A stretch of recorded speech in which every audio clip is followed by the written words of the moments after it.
Hey people that are interested in cats, the paranormal and things.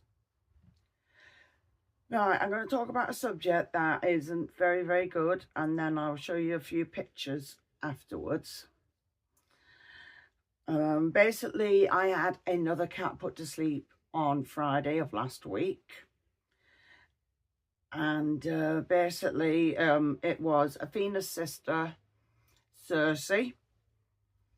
And Circe was around about 7-8 years old, so not very old at all.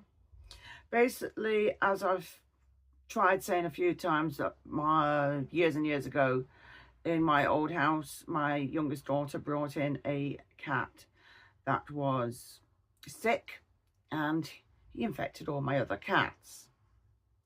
Now, the actual disease is not FIV, it's FIP. I'll tell you what it is. It is called feline infectious peritonitis. So basically, let me just get my other glasses on so I don't have to keep shoving it to my face. But anyway, I'm going to try and be a bit serious. Right. It says, in cats that develop FIP, the first signs of illness may be very vague. So it's listless, lethargy,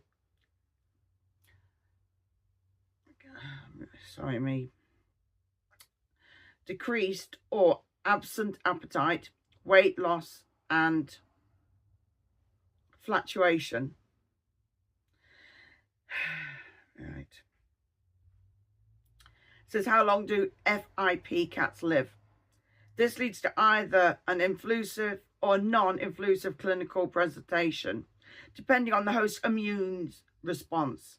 Will be 9 to 11 years, it can be.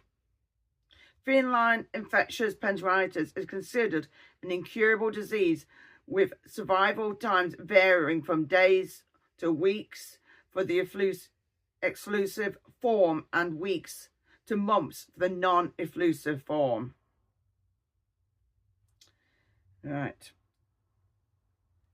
It says, what are the symptoms of the late stage, which is common cold-like symptoms, later muscle weakness, dysphagia. So I think it sounds like something to do with the breathing, the lungs. And this says end of phase is shortness of breath, urinary incontinence, and paralysis. Then it says it can take up to a year of symptoms to appear after the exposure to the virus.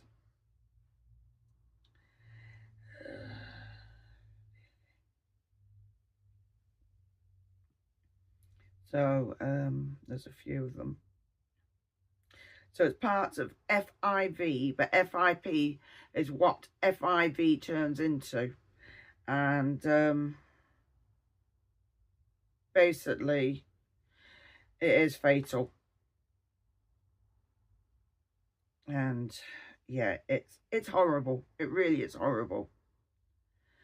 But what it was, I mean, the cats have been dealing with this for a long time.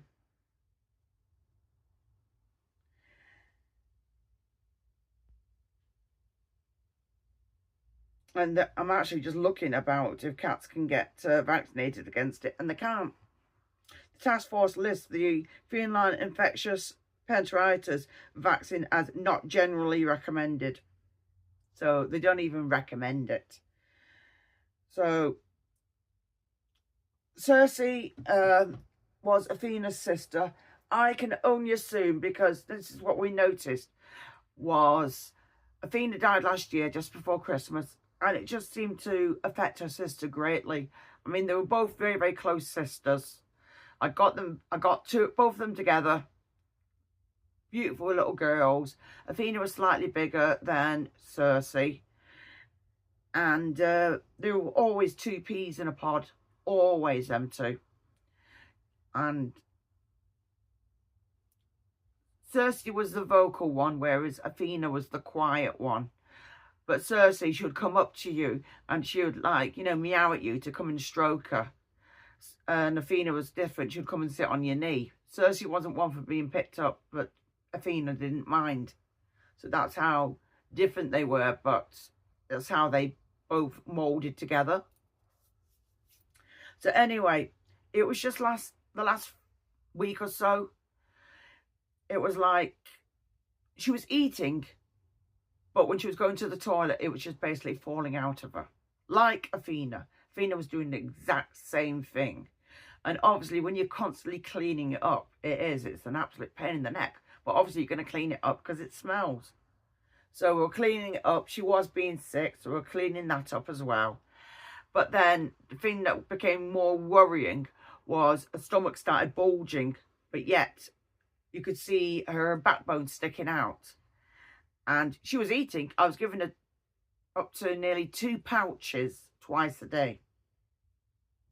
So I'm like, got to fill this cat up. I'm obviously not giving her enough. I'm obviously not giving her enough. I'm obviously not giving her enough. Oh dear. And you start feeling, I'm a bad cat parent. I'm not feeding her right. I must be doing something wrong. My cats don't have dried cat food, because dried cat food can cause the cats to have, what's the word? It makes them can have urinary tract infections, basically, because it dehydrates them. Because obviously anything that's dry, you're going to drink more. And if you don't get enough, or you feel like you're not getting enough, you just want to drink, drink, drink, drink. It's really, really bad. So they got banned off it. I stopped giving it to them. And they were only on meat only. Now, sometimes, yeah, it can cost more, but it's better for them, because they get the cats mostly, or any type of carnivorous animal, get most of the moisture out of the meat, because there's obviously natural juices inside it.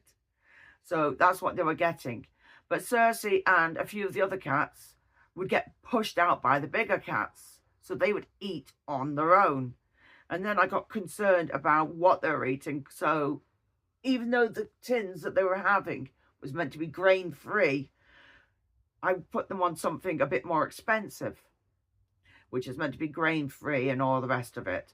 So they were on, I think it was Harrington's this time. They did go on the raw cat food diet, but they were asking for nearly, how much was it? Was it nearly 200 quid every 2 weeks for 4 cats? I just couldn't afford it. It was just beyond my, I just could not afford it. It didn't matter what way I did it.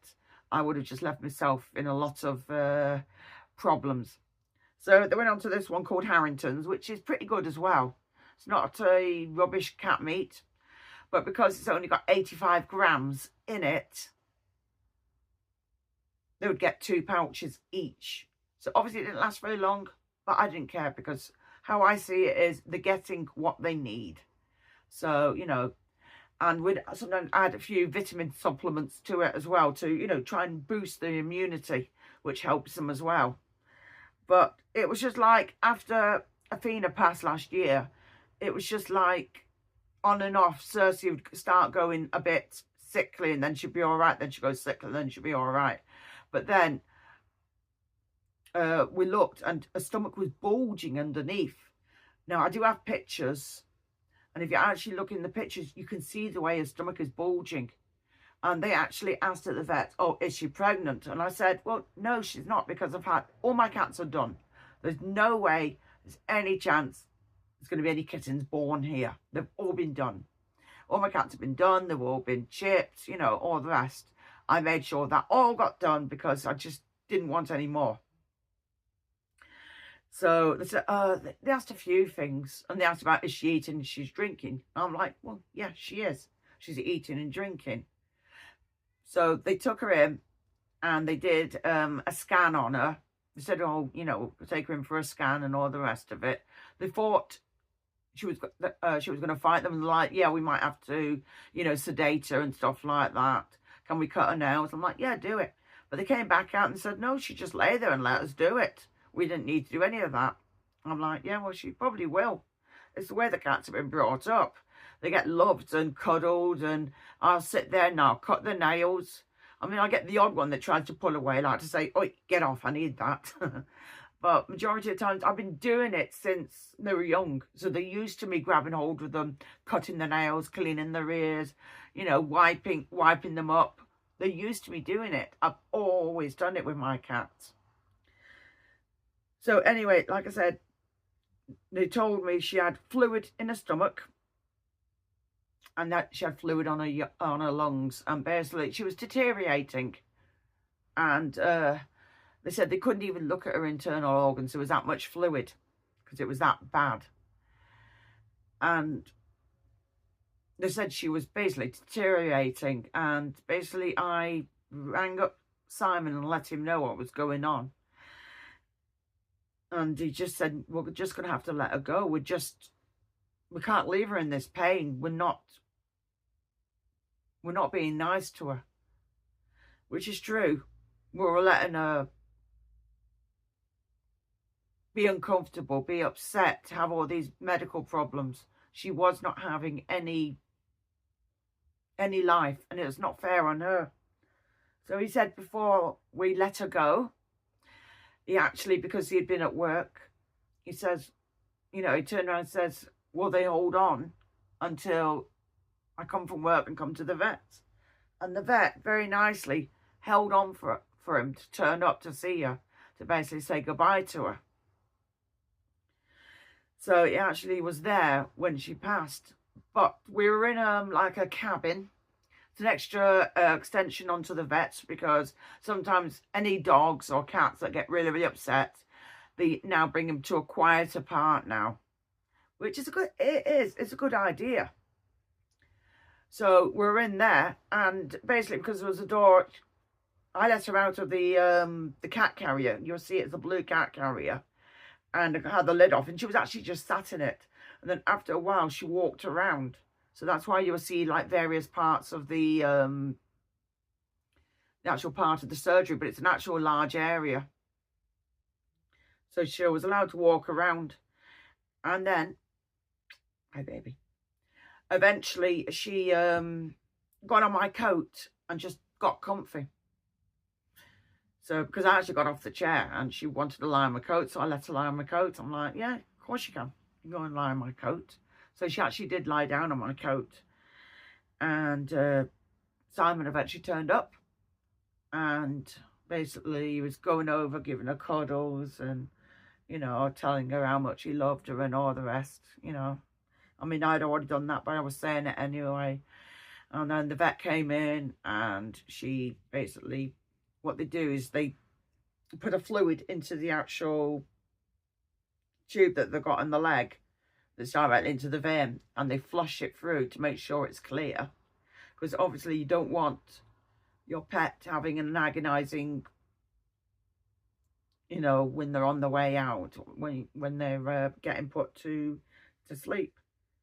And yeah, so they do that. She does that, flushes it through, and she said, right, you know, it's going to be quick and everything. I'm like, yeah, I do know it's quick. And Simon didn't want to hold her, but I just wanted to leave her on my my coat.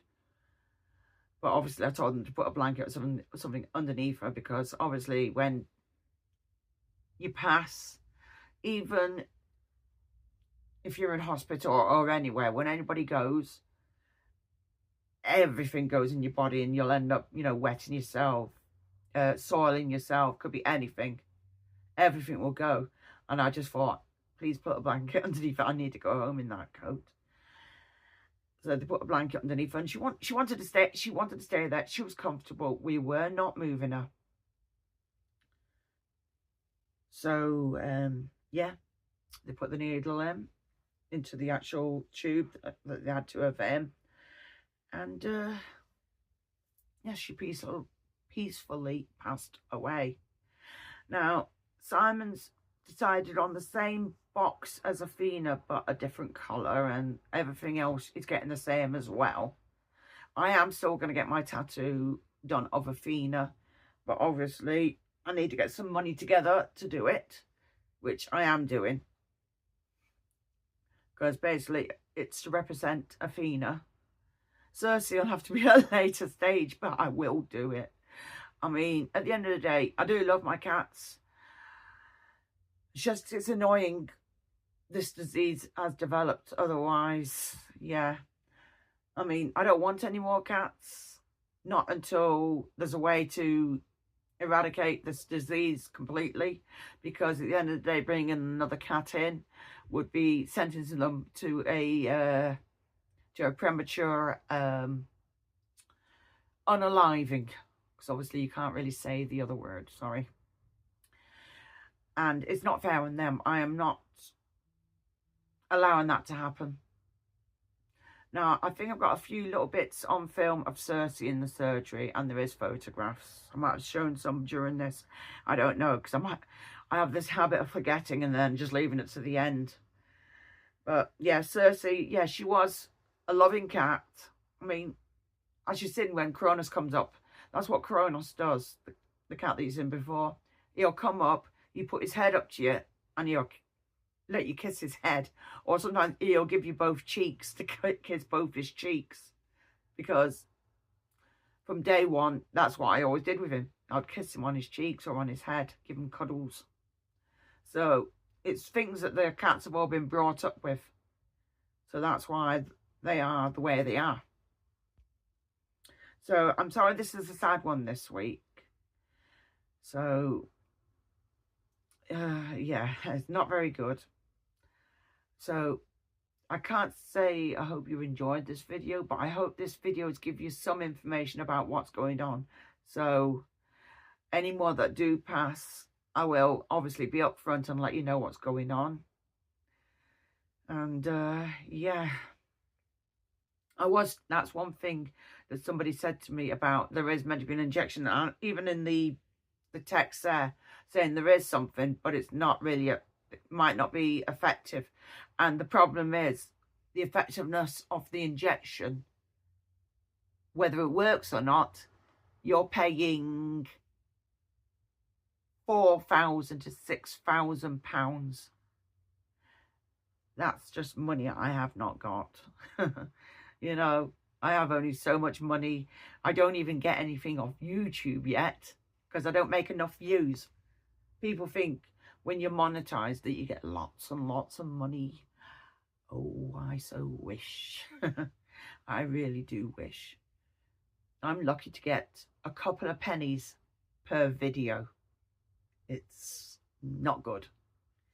So this is why you find a lot of YouTubers slog their guts out doing as many videos as they can for that particular reason. Anyway, like I said, I've tried to be as upfront with you as I can. But anyway, please like, share this video, and thank you for watching. Bye.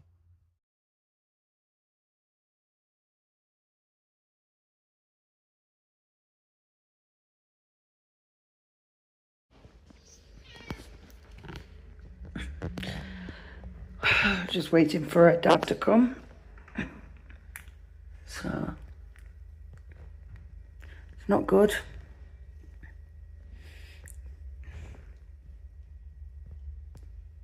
She's a beautiful cat. Just sat in here waiting. Circe. Hi, baby. Such a beautiful girl, aren't you?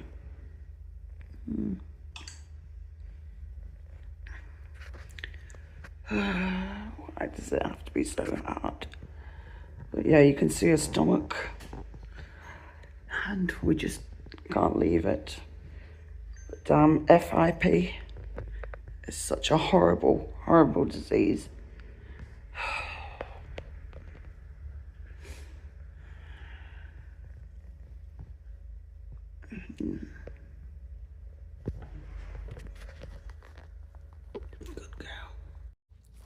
Just doing videos because at the end of the day, to me it documents the life and obviously how cruel it can be.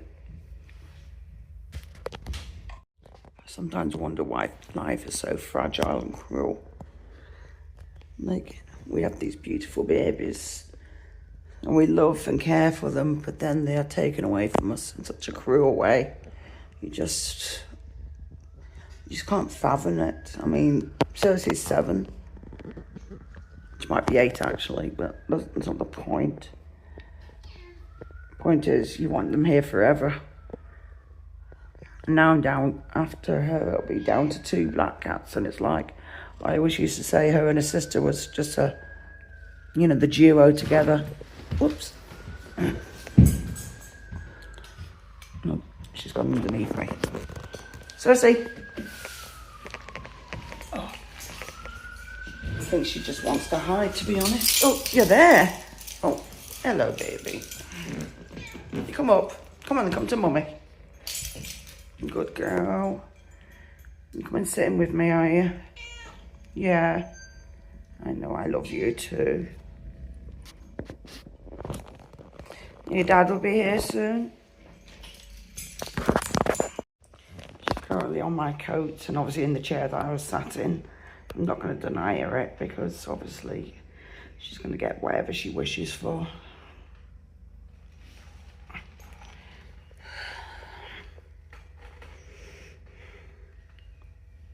She is a beautiful cat. I do love black cats as it is. So beautiful and cute.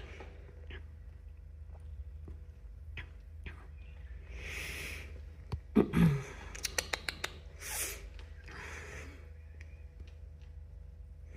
look cute with a purple bandage, you know. How cute that is. Yeah. Excuse me. My chest is still bad. Yeah. I know, sweetie.